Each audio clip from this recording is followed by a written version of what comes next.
In our top story, Savannah city leaders still hopeful that the state legislature will approve a proposal to increase the city's hotel-motel tax. City Council voted last month to increase the tax, but now everyone isn't on board. WSAV News 3's Ricardo Lewis spoke with both sides to see what they had to say tonight.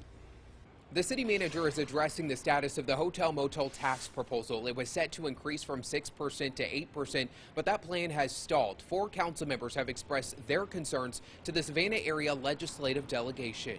We hope that the legislature our own delegation will at least take one last look. There's, 5 more days. Interim Savannah City Manager Michael Brown said it's clear he wants this tax increase to happen this year, but now he says some council members are concerned that the measure wouldn't promote economic equity. Poverty and inequity, along with violence, are top issues. There's no doubt about it. The question is, how do we get there? And how do we get there as quickly as possible instead of killing this for a year or two, or maybe indefinitely. The city manager says last week he received an alternate tax proposal from 4 alderwomen. And the assertion was made, if you as manager don't support this alternate proposal, despite what council voted, well then we're going to go work to try to kill it. The whole notion that the 4 women of council derailed this whole thing is simply not the case. Council members Estella Shabazz, Keisha Gibson-Carter, Alicia Miller-Blakely, and Bernetta Lanier say they were advocating for an adjustment of $7.5 million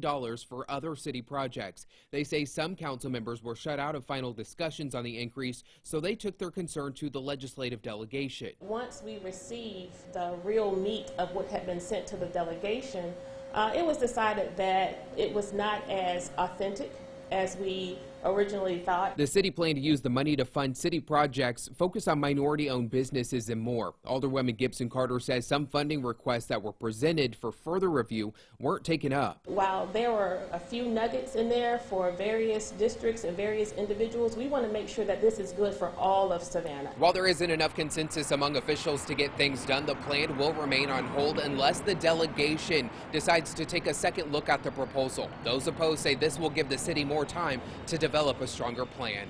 Reporting in Savannah, Ricardo Lewis, WSAV News 3 on your side.